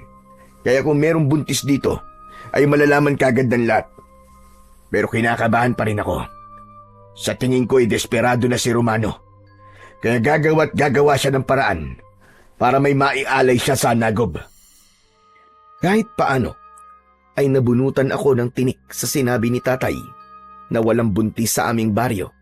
Ngunit nanatili ang takot ko dahil baka merong pang ibang paraan na gagawin si Kapitan Romano kung sakaling wala siyang makuwang buntis para ialay sa hanagob. Sa tingin ko kasi, totoong desperado na si Kapitan na huminto na sa pagpatay ang hanagob sa aming baryo. 2 gabi ang mabilis na lumipas at sa loob ng mga gabing yon ay 2 tao ang natagpo ang walang buhay sa aming baryo. Parehas na sugatan ang 2 at kapansin-pansin na nawawalan sila ng isang parte ng kanilang katawan. Ang isa ay wala ang kaliwang mata, habang ang isa naman ay wala ang kaliwang braso. Isang gabi, habang naghahapunan, ay napag-usapan namin ang tungkol sa pangyayaring yon. Tay, sa tingin nyo, bakit po kaya may kinuwang parte ng katawan yung hanagob dun sa mga biktima niya? Hindi mo ba napansin? Nung kinalaban natin ang hanagob, ay tinusok mo ang kaliwang mata niya. Habang ako naman, pinutol ko ang kaliwa niyang braso. May kakayahan ng hanagob na ibalik ang nasira o nawalang parte ng katawan niya sa pamamagitan ng pagkain ng parte ng katawan ng isang tao na wala sa kanya. Kung ganun, Tay, mahirap pala po talaga siyang patayin. Kahit pala tanggalan natin siya ng kung anong parte sa katawan niya, ay magagawa pa rin niya yung maibalik. Totoo yung sinabi mo, anak. Pero bukod sa hanagob, ay meron pa akong isang pinoproblema. Ano po yun, Tay? Nang dahil sa pagkatuyo ng ating maisan, ay wala na tayong pinagkukunan ng pera. Maging ang mga naimbak nating mga mais ay malapit na rin mabulok dahil hindi natin yung madadala sa bayan para ibenta. Hanggang ngayon kasi, ay hindi pa rin tayo makakalabas sa baryong ito. Napakalakas at mataas pa rin ang tubig sa ilog. Kung meron po akong may tutulong para kumita kayo ng pera, ay sabihin niyo lang po. Ano ka ba, Lisa? Relax ka lang. Kami na ang bahala ni Tatay sa bagay na yan. Hinawakan ko ang kamay ni Lisa at masuyo ko yung pinisil. Sa paraan na yon ay ipinaramdam ko sa kanya na wala siyang dapat na ikabahala at malalagpasan din namin ang lahat ng problema na aming kinakaharap. Kinabukasan ay may isang tanod ang nagpunta sa aming bahay. Sinabi ng tanod na kailangan naming magpunta sa plaza dahil may magaganap na pagpupulong doon na pangungunahan ni Kapitan Romano. Hindi raw maaaring hindi pumunta dahil importante ang pag-uusapan doon. Natuwa ako sa bagay na yon dahil naisip ko na mukhang may iba ng plano na naisip ang aming kapitan para patayin ang naturang hanagob. Umasa ako na napagtanto na ng aming kapitan na mali ang mag-alay ng isang sanggol sa hanagob dahil kahit nasa sinapupunan pa yon ng kanyang ina, ay buhay na rin yun. Kasama kong nagpunta sa plaza, sina tatay at ang nobya kong si Lisa. Pagdating namin doon, ay marami na ang mga taong nasa harapan ng maliit na entablado na gawa sa kahoy at tabla. Maya-maya pa ay umakyat na si Kapitan Romano sa entablado. Napakunot noo ako dahil meron siyang dalang isang kahon na hindi namin alam kung ano ang laman. Alam ko na hindi naging maganda ang gabi nyo dahil sa pag-atake ng hanagob. Pero hayaan nyo akong batiin kayo ng isang magandang gabi. Batid kong lahat tayo ay natatakot. Lahat tayo ay nag-iisip ng paraan upang makaligtas sa pag-atake ng hanagob. Kaya naman, naisip ko na magsagawa ng isang aktibidad na magiging daan upang kahit paano ay makalimutan natin ang problemang kinakaharap natin ngayon. Anak ng Tokwa, ano bang sinasabi ni Kapitan? Ang akala ko naman may sasabihin siya tungkol sa kung paano natin lalabanan ng hanagob. Kaya niya tayo pinatawag. Makinig na lang muna tayo sa sasabihin niya, anak. Hintayin muna natin siyang matapos sa kanyang pagsasalita. Ngayong umaga ay magsasagawa tayo ng parapol. Lahat ng pangalan ng nakatira rito sa ating baryo ay nakasulat sa maliit na papel at nakalagay sa kahon na hawak ko. May isang mananalo sa inyo ng 5,000 piso. Malaking halaga na yon, di ba? Nagbulungan ang mga tao. Nakita ko na natuwa sila sa sinabi ni Kapitan Romano. Pero ako ay hindi nasiyahan sa bagay na yon. Hindi kasi angkop na magkaroon ng ganong kasiyahan habang may kinakaharap na malaking problema ang aming baryo. Nakangiting inalog ni Kapitan Romano ang kahon. Maya-maya pa ay binuksan niya yon at kumuha siya ng isang nakatuping papel. Lahat ng tao ay nakangiti at halatang umaasa na ang pangalan nila ang babanggitin ni Kapitan Romano. Ang maswerteng pangalan na nabunot ko, mga kanayon, ay walang iba kundi si Lisa. Ha? Ako ba yun? Teka, may iba ba bang Lisa dito? Walang umakyat sa entablado, kaya napagtanto naming si Lisa nga talaga ang nabunot. Ikaw nga yatang nabunot, Lisa. Aba, 5,000 din yun. Kaya nga po, tamang-tama po sa napag-usapan natin na kailangan po natin ng pera. Teka, sandali lang po ah. Kukunin ko na po kay Kapitan ang premyo. Hindi ko alam, pero sa kabila ng pagkapanalo ni Lisa, ay may kaba akong naramdaman. Pipigilan ko sana siya sa paglapit kay Kapitan Romano, pero mabilis na siyang nakaalis sa tabi ko. Nakangiting umakyat sa entablado si Lisa at tumayo siya sa tabi ni Kapitan. Binabati kita, Lisa. Biruin mo nga naman. Isang dayo pa ang nanalo sa akin simpleng parapol. Naku, maraming salamat po. Swerte po talaga ako sa mga raffle kaya hindi na po ako nagulat. Kapag may Christmas party po doon sa dati kong pinagtatrabahuhan, ay palaging ako po ang nabubunot. Maswerte ka palang talaga. Kung ganun, ay magtungo ka sa bahay mamayang hapon upang kunin ang premyo mo. Ha? Bakit? Hindi niyo ba po ngayon ibigay sa akin ang pera? Pasensya ka na. Hindi ko kasi nadala rito ang pera. Ang bahay ko ay ang nag-iisang bahay sa dulong bahagi nitong baryo namin. Madali mo lang naman makikita yon.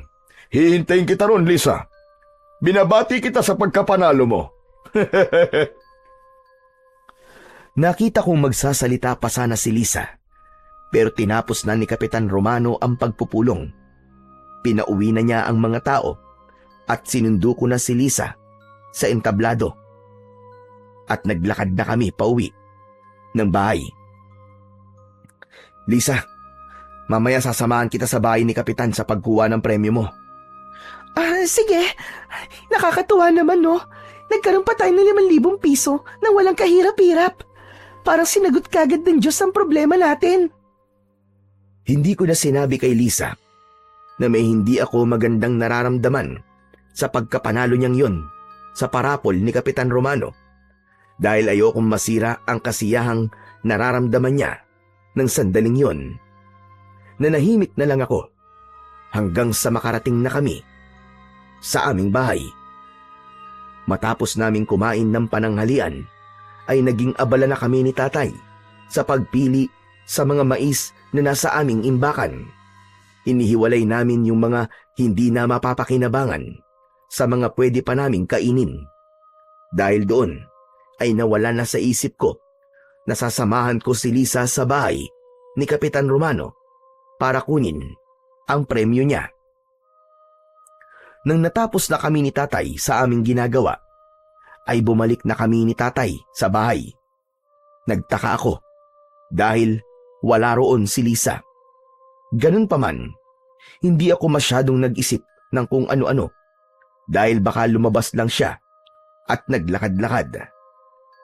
Pero nang sumapit na ang 5:00 ng hapon, ay doon na ako nag-alala kasi hindi pa rin bumabalik si Lisa. Nagdesisyon na kami ni tatay na hanapin si Lisa at nagsimula kaming magtanong-tanong sa mga kapitbahay namin.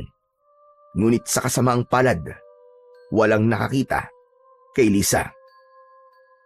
Saan kaya nagpunta si Lisa? Bakit kasi hindi siya nagpaalam sa atin kung saan siya pupunta Maliit lang tong baryo natin at hindi rin siya makakalis dito dahil sa ilog. Sigurado ako na nandito lang siya. Sana nga tay. Kanina pa kasi ako kinakabahan Sandali. Hindi ba dapat isasamahan mo siya kanina papunta sa bahay ni Kapitan Romano? Hindi kaya naroon siya? Oo nga pala Tara na po kina Kapitan Tay. Bilisan po natin at malapit na pong dumilim. Malalaki ang hakbang na tinungo namin ni tatay ang bahay ni Kapitan Romano. Nakasarado ang pinto ng bahay niya. Kaya naman kumatok kami. Hindi nagtagal ay pinagbuksan kami ni Kapitan. Magandang hapon po, Kapitan Romano. Oh, ano ginagawa niyo rito? Kung naparito kayo, para kausapin ako sa sinabi kong paraan para tumigil na sa pag-atake ang hanagop, ay huwag na kayo mag-alala dahil hindi ko nagagawin yun. Napagtanto ko na maling pumatay ako ng inosenteng sagol para lang sa kagustuhan kong iligtas ang ating baryo. Masaya po kaming marinig yang Kapitan. Pero wala po kami rito para kausapin kayo tungkol sa bagay na yan Kapitan, itatanong lang po namin sana sa inyo kung nagpunta ba rito kanina si Lisa para kunin yung premyo niya doon sa parapol nyo. Oo. Nagpunta nga siya rito kanina. Siguro yung mga bandang 3:00 ng hapon yun. Naibigay ko na sa kanya 5,000 piso Alam niyo po ba kung saan po siya nagpunta pagkatapos niyang pumunta rito sa bahay niyo? Hanggang ngayon po kasi, hindi pa rin po siya umuwi sa bahay Abe, wala na ba siyang nababanggit sa akin kung saan siya pupunta? Ang iniisip ko, ay dediretso na siya pauwi sa inyo. Pagkabigay ko kasi sa kanya ng pera, ay umalis na siya kaagad. Anak nang, saan na kaya siya nagpunta? Malapit ng dumilim Baka abutan siya ng gabi sa labas. Baka naman naglakad-lakad lang siya. Baka naman nagpapalipas ng inip. Iba po kasi ang pakiramdam ko Kinakabahan po ako. Kapitan, pwede niyo po bang sabihan ng mga tanod niyo na hanapin si Lisa? Ay, sige, walang problema. Huwag kayong mag-alala dahil sisiguraduhin kong makakauwi si Lisa sa inyo bago tuluyang gumabi. Maraming salamat po. Tay, tara na. Hanapin na po natin ulit si Lisa. Matapos yun, ay umalis na kami ni tatay sa bahay ni Kapitan Romano upang ipagpatuloy ang paghahanap namin kay Lisa. Lahat ng bahay na nadadaanan namin ay kumakatok kami para magtanong sa mga tao na naroroon kung nakita ba nila ang girlfriend ko. Pero kahit isa ay walang makapagsabi sa amin ng impormasyon kung nasaan si Lisa. Hanggang sa sumapit na ang 7:00 ng gabi, nasa labas pa rin kami ni Tatay. Nestor, kailangan na nating umuwi. Delikado na nandito pa rin tayo sa labas na ganitong oras. Baka makita tayo ng halagob. Wala tayong dalang kahit na anong sandata para labanan siya. Pero Tay, hindi pa po natin nakikita si Lisa. Ayoko pong umuwi tayo na hindi natin siya nahahanap. Naikot na natin ang buong baryo, anak. Baka naman nandun na siya sa bahay. Ilang oras na rin tayo naghahanap. May posibilidad na nakauwi na siya sa mga oras na ito.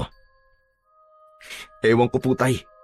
Pero hindi ko nararamdaman na nasa bahay na po si Lisa. Hindi natin malalaman kung hindi muna tayo uuwi. Mabilis akong nag-isip at napagtanto ko na may punto ang sinabi ni Tatay. Sa huli, pumayag na lang ako na umuwi sa bahay. Pero nanlumo ako nang pag-uwi namin ay wala pa roon si Lisa. Mangiyak-ngiyak na ako ng sandaling yun. Abot langit na ang pag-aalala ko para sa aking nobya. Tay, lalabas lang ako ulit ha. Hanapin ko lang ulit si Lisa. Kahit ako na lang po maghanap sa kanya, Tay. Magdadala na lang po ako ng itak para sakaling kung makita ko ng hanagob ay malalabanan ko siya. Nestor, makinig ka sa akin, anak. Delikado nang lumabas. Pero Tay, hindi ko po pwedeng pabayaan si Lisa. Baka kung ano na po nangyayari sa kanya eh. Kailangan ko po siyang hanapin. Nestor, anak. Makinig ka. Ipagdasal na lang natin na ligtas siya. Pasensya na po, Tay. Pero hindi ko po kayang iasa sa dasal si Lisa. Kailangan may gawin ako. Hindi ako makakatulog hanggat hindi ko nasisiguro na ligtas si Lisa. Natigilan kami ni Tatay nang may biglang kumatok sa pinto. Nanlaki ang mga mata ko at ang unang pumasok sa utak ko ay si Lisa na yon. Nagmamadali kong binuksan ang pinto pero bumagsak ang balikat ko nang hindi si Lisa ang nakita ko, kundi ang matandang babae na si Aling Emma. Nagtaka ko dahil may sugat siya sa ulo at may natuyong dugo sa kanyang muka. Agad kong inalalayan si Aling Emma at dinala ko siya sa loob ng aming bahay. Pinaupo ko siya dahil halatang hinang-hina siya. Maging si Tatay ay nagtaka kung bakit ganun ang kalagayan ni Aling Emma. Ano nangyari sa inyo, Aling Emma? Inatake ba kayo ng hanagob? Hindi. Hindi hanagob ang may gawa nito sa akin, kundi si Romano. Ano kanyo? Si Kapitan? Bakit naman po kayo sasaktan ni Kapitan? Dahil sinabi ko sa kanya, nabuntis ang iyong nobya, Nestor. Ano? Pero hindi po buntis si Lisa, nagkakamali po kayo. At bakit naman kayo sasaktan ni Kapitan kung sakali mang buntis si Lisa? Buntis siya. Hindi niya lang alam. 6 na buwan na siyang buntis. Sadyang may mga babae na hindi malaki ang tiyan kapag nagbuntis. Nang nasa bahay na ako ni Romano ng araw na nakausap ko ang nobya mo, ay tinanong niya ako kung ano ang ibig ko sabihin na lalaki ang anak ng nobya mo. Sinabi ko na buntis si Lisa. Nagtaka ko nang matuwa si Romano. Nagtanungin ko siya ay sabi niya sa akin na nakita niya na ang iaalay niya sa hanagob. Tumutol ako, kaya pinukpok niya ako ng bote sa ulo. Itinali niya ako at binihag niya ako para hindi ko masabi sa inyo ang plano niya kay Lisa. Mabuti na lang at nagawa kong makatakas. Kung ganun, si Kapitan na may hawak ngayon kay Lisa? Tama ka. Siya ka, Nestor. Malamang ay hindi rin totoo ang parapol na ginawa na yun ni Romano. Sinadya niyang si Lisa ang manalo roon para pumunta si Lisa sa bahay niya. Nestor, tara na. Pumunta na tayo sa bahay ni Romano. Bilisan natin. Sandali lang. Wala roon si Romano at si Lisa. Dinala ni Romano si Lisa sa abandonadong simbahan na nasa lumang sementeryo. Doon niyo sila puntahan. Bilisan niyo at baka huli na ang lahat. Ngayong gabi na iaalay ni Romano si Lisa sa halagob. Hindi na kami nag-aksaya ng oras ni Tatay. Kumuha kami ng tig-isang itak at tumakbo na kami patungo sa lumang sementeryo. Hindi ako makapaniwala na buntis pala si Lisa. Ngunit hindi ko magawang maging masaya dahil mas iniisip ko ang kaligtasan ng aking nobya. Sa wakas ay narating na namin ang lumang sementeryo. Natanaw namin ang lumang simbahan na sa tuktok ay may malaking krus na gawa sa kahoy. Ang dulo ng krus ay merong patusok. Nakita namin na nakatali si Lisa sa malaking krus at nasa tabi nito si Kapitan Romano. Tumakbo kami papunta sa simbahan pero hinarangan kami ng mga lalaki na naniniwala kay Kapitan Romano. Sinubukan nila kaming pigilan ni tatay, kaya naman napilitan kaming labanan sila. Nestor anak, alerto ka. Ako nang bahala sa mga ito. Akyatin mo na si Lisa at iligtas mo siya, madali ka! Nang marinig ko ang pagsigaw ni Lisa, ay agad akong pumasok sa lumang simbahan. Umakyat ako sa paikot na hagdan hanggang sa nakarating ako sa tore kung saan naroon ang kampana. Kahit napakataas ng aking kinaroroonan, ay lumabas ako mula sa bintana ng tore at mula roon ay umakyat ako papunta sa bubong. Nakita ko kagad si Kapitan Romano na nakadipa habang nakatingala sa kalangitan. Hanagob! Panginoong Hanagob, nasan ka na? Narito na ang alay ko sa iyo. Kunin mo ang sanggol na nasa sinapupunan ng babaeng ito, kapalit ng hindi mo pagsalakay sa aming baryo. Panginoong Hanagob, nasan ka? Magpakita ka, Panginoon! Hayop ka! Tumigil ka na sa mga kabaliwan mo, Kapitan! Nahihibang ka na! Maingat akong naglakad, palapit kina Lisa, dahil marupok na ang bubong ng simbahan. Nestor! Nestor, tulungan mo ako! Demonyo si Kapitan, tulungan mo ako! Hindi niyo ako mapipigilan. Bakit ba hindi niyo maintindihan na ginagawa ko to para sa ating lahat, para sa kaligtasan ng lahat? Hayop ka! Hindi ako papayag na gamitin mo ang aking mag-ina sa kaibangan mo! Wala ka na magagawa, Nestor. Tanggapin mo na lang ang kapalaran ni Lisa. Isipin mo na lang na isa siyang bayani na inalay ang kanyang buhay para sa ating lahat, para sa ating kaligtasan. Wala na. Nababaliw ka ng talaga. Paano ka nakakasiguro na totoo nga mga sinabi sa'yo na matandang babayla na yun? Dahil desperado na ako matapos ang kasamaan ng Hanagob dito sa ating baryo. Ginagawa ko to para protektahan ang lahat ng mga nakatira dito. Magsasalita pa sana ako nang biglang humangin ng malakas. Sinabayan yon ng nakakatakot na sigaw ng Hanagob. Tumingala ako sa kalangitan at kinilabutan ako ng gusto nang makita ko ang Hanagob na lumilipad sa itaas ng krus kung saan nakatali si Lisa. Nandyan na siya. Nandyan na ang Panginoon ko. Hindi niyo na ako kayang pigilan. Panginoong Hanagob, kunin mo na ang babaeng ito at ang sanggol niya. Ito ang alay ng baryong ito. Para sa iyo. Kunin mo na siya. Nanlaki ang mga mata ko nang bumulusok na paibaba ang Hanagob. Sa kabila ng posibilidad na bumigay ang bubong, ay mabilis pa rin akong tumakbo upang iligtas si Lisa. Haharangan sana ako ni Kapitan Romano, pero iniumang ko sa kanya ang itak.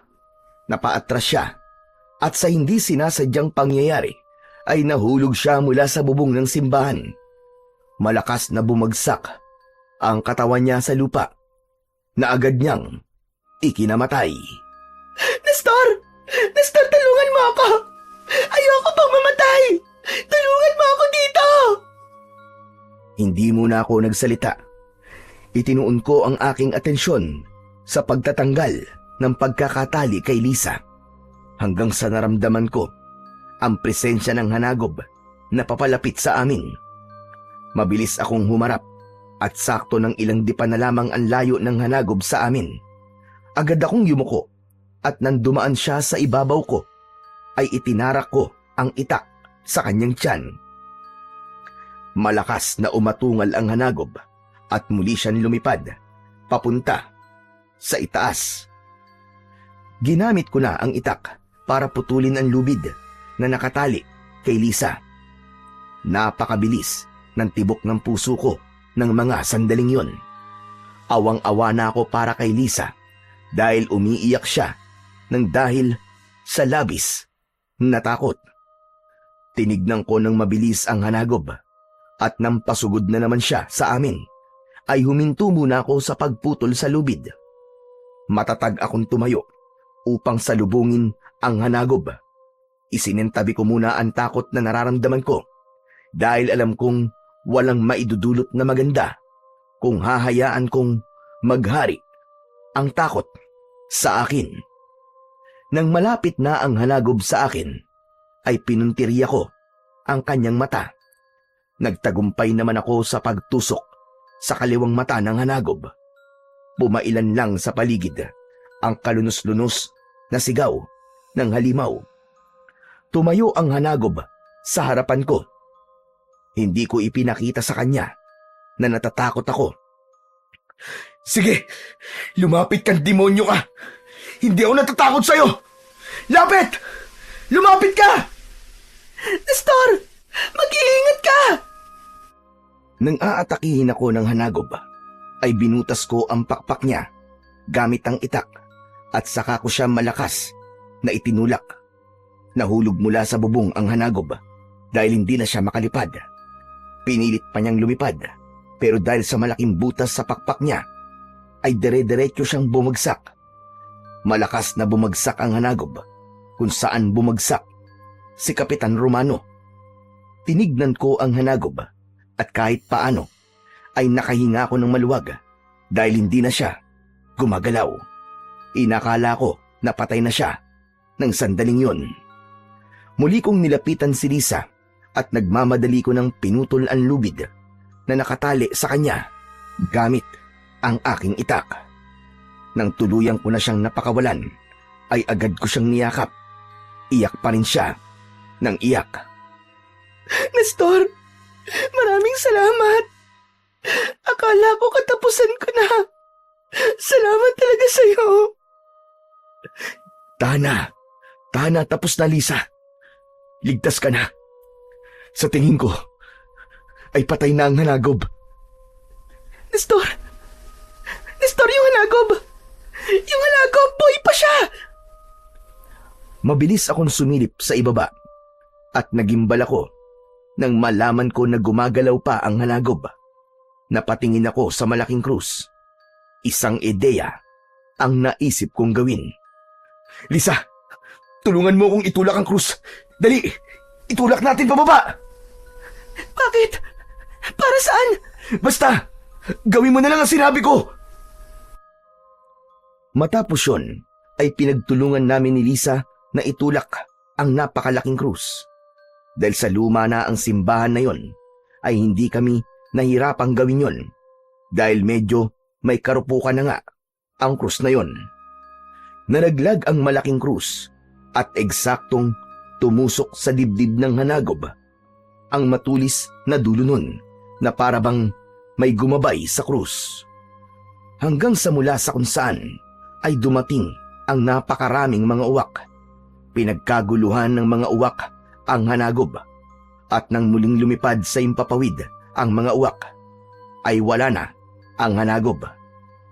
Para bang kinuha ng mga uwak na yon ang hanagob at dinala sa kung saan. Nestor, tapos na ba? Patay na ba yung hanagob? Sabihin mo sa akin, Nestor. Tapos na ba? Sa tingin ko, wala na siya, Lisa. Nagtagumpay tayo, Lisa. Ligtas na kayo ng anak natin. Mabuti naman. Salamat sa Diyos. At salamat sa iyo, mahal ko.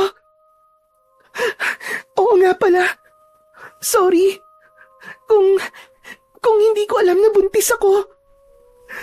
Normal lang kasi sa akin na minsan ay matagal akong walang buwan ng dalaw.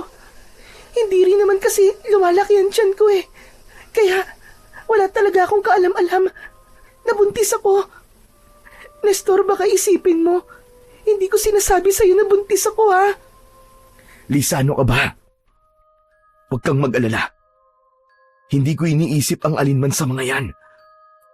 Naipaliwanag na sa akin ni Aling Emma na may mga babae talaga na hindi nila alam na buntis sila. Mabuti naman. Pero Nestor, hindi ka ba nagagalit sa akin?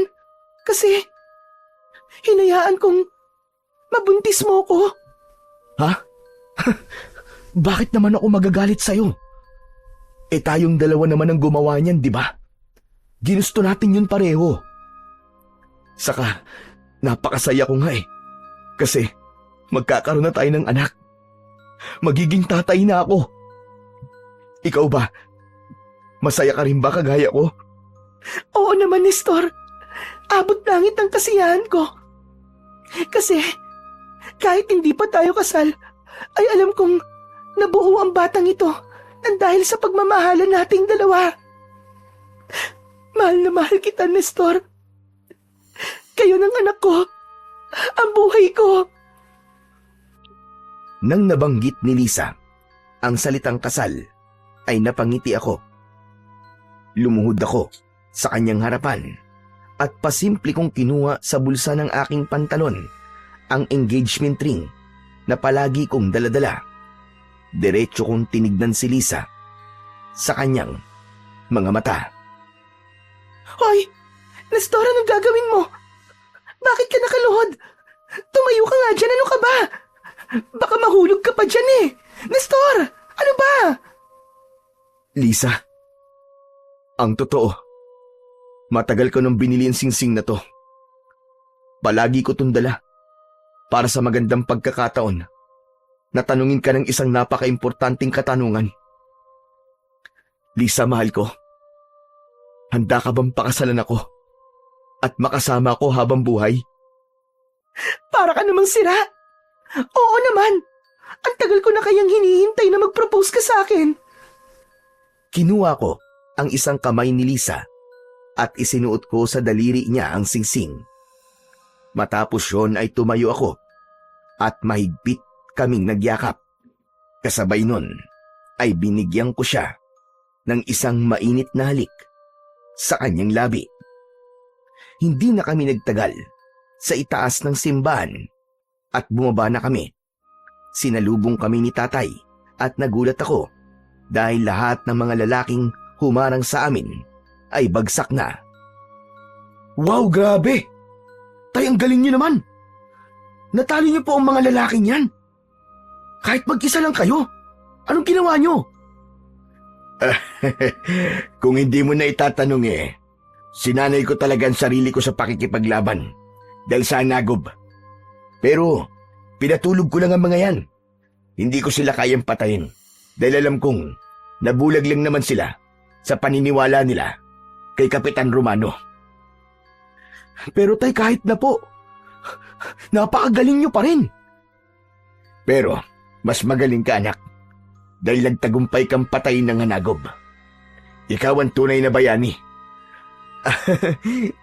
Kahit nga po ako hindi makapaniwala na magagawa ko po yun.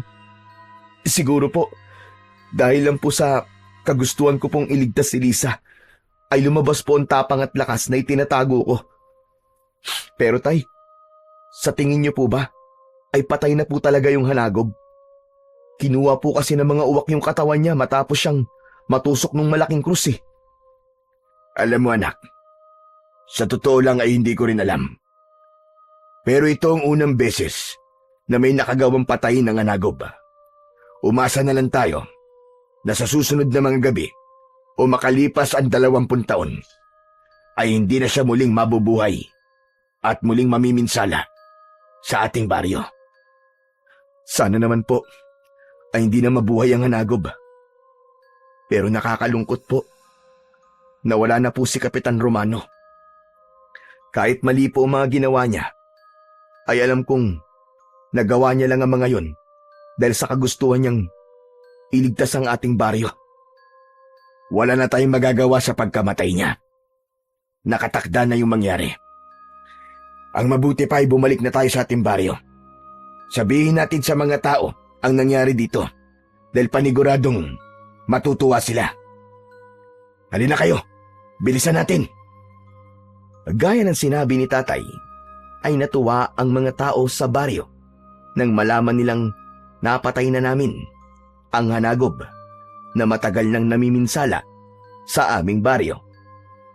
Para silang nabunutan ng tinik matapos ang mga gabing puno ng takot at pangamba na siguro namin napatay na talaga ang hanagob dahil sa mga sumunod na gabi ay hindi na siya umatake pa.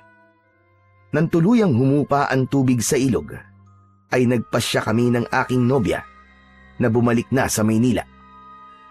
Ilang buwan ang lumipas, ay muli kaming bumalik sa baryo para doon magpakasal. Ngayon ay may sarili na kaming bahay ni Lisa sa Maynila at maayos ang takbo ng aming buhay kasama ang anak naming lalaki. Paminsan-minsan ay bumibisita kami kay tatay sa baryo upang kumustahin siya at tulungan siya sa aming maisan. Sa totoo lang, hindi ko alam kung muling mabubuhay ba ang hanagob pagkalipas ng 20 taon. Pero kung mangyari man yon, ay handa ako na muli siyang harapin ng walang pag-aalinlangan upang tuluyang makamit na ng aming baryo ang tunay na kapayapaan.